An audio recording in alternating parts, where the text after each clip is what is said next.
9 साल बाद भारत और इजराइल की दोस्ती का नया अध्याय चैप्टर शुरू हो चुका है।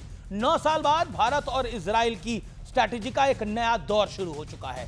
9 साल बाद भारत और इजराइल की पार्टनरशिप का नया अकाउंट भी शुरू हो चुका है, क्योंकि 9 साल बाद नरेंद्र मोदी इजराइल की धरती पर फिर गए हैं और 9 साल बाद बेंजामिन नेतन्याहू एक बार फिर प्रोटोकॉल तोड़कर प्रधानमंत्री मोदी को लेने के लिए खुद एयरपोर्ट पर आए हैं। व्यूअर्स, आपको मेरा नमस्कार।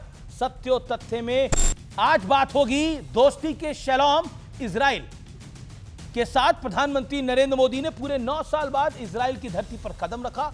यह दौरा ऐतिहासिक क्यों होगा, आगे मैं आपको इसकी एक एक डिटेल बताऊंगा, लेकिन सबसे पहले यह जान लीजिए कि पीएम जैसे ही हवाई जहाज से नीचे उतरे, वहां ऐसा कुछ हुआ जो चर्चा का विषय बन गया। दरअसल बेंजामिन नेतन्याहू के साथ उनकी पत्नी सारा नेतन्याहू भी पीएम मोदी के स्वागत के लिए पहुंची थी।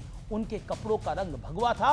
अब यह इत्तेफाक ही रहा होगा कि प्रधानमंत्री मोदी ने जो पॉकेट स्क्वायर लगाया हुआ था उसका रंग भी भगवा ही था। खुद बेंजामिन नेतन्याहू ने प्रधानमंत्री मोदी का ध्यान इस तरफ दिलाया। आप भी सुनिए, इंटरेस्टिंग है। You see what you wore? Look at the color. अब यह भी समझ लीजिए कि प्रधानमंत्री मोदी का यह दौरा ऐतिहासिक और स्ट्रैटेजिकली बड़ा इंपॉर्टेंट क्यों है। इस दौरे पर भारत और इजराइल के बीच हथियारों से जुड़ी बहुत बड़ी डील पर अहम बातचीत और सहमति लगभग संभव है। इस डील में ड्रोन और एंटी बैलिस्टिक मिसाइल सिस्टम शामिल हो सकता है। माना जा रहा है कि 2026 में दोनों देशों के बीच 8.6 अरब डॉलर का रक्षा समझौता हो सकता है। इसमें precision guided bomb, missile system और एडवांस ड्रोन भी शामिल हो सकते हैं। यह लगभग तय है कि भारत इजराइल से हेरॉन MK2 ड्रोन खरीदेगा। यह ड्रोन लगातार 45 घंटे तक उड़ाया जा सकता है और 35,000 फीट की ऊंचाई तक जा सकता है।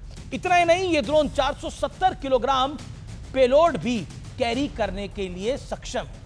इसके अलावा इजराइल के मशहूर आयरन डोम को लेकर भी डील डन ही हो सकती है, क्योंकि इसे प्रधानमंत्री मोदी के इजराइल दौरे का सबसे अहम फोकस माना जा रहा है। खास बात यह है कि आयरन डोम की टेक्नोलॉजी ट्रांसफर और भारत में इसकी मैन्युफैक्चरिंग पर भी बात बन सकती है, यानी मेड इन इंडिया आयरन डोम। यह डील इसलिए भी खास होगी क्योंकि भारत अपनी indigenous air defence shield Sudarshan चक्र में भी आयरन डोम के एलिमेंट्स को इंटीग्रेट करना चाहता है।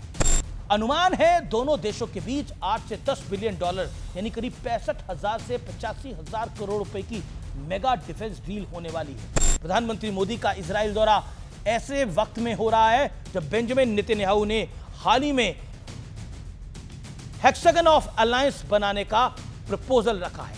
प्रपोजल है के मुताबिक इसके केंद्र में इजराइल होगा, जबकि भारत की पार्टनर और ग्लोबल पावर मेंबर होगा। ग्रीस, साइप्रस, कुछ अरब देश, कुछ अफ्रीकी देश और एशियाई देश भी इसका बड़ा हिस्सा हो सकते हैं। इसका मकसद है एक मजबूत सिक्योरिटी, इकोनॉमिक और डिप्लोमेटिक नेटवर्क बनाना, जो कट्टरपंथी विचारधाराओं के खिलाफ एकजुट होकर काम करेगा। खास बात यह है कि भारत ने हाल ही में फ्रांस के साथ राफेल की डील सील करी है। रशिया के साथ Su-57 पर बात लगभग फाइनल दौर में मानी जा रही है और अब इजराइल के साथ मेगा डील के लिए मोदी तेल अवीव पहुंच चुके हैं।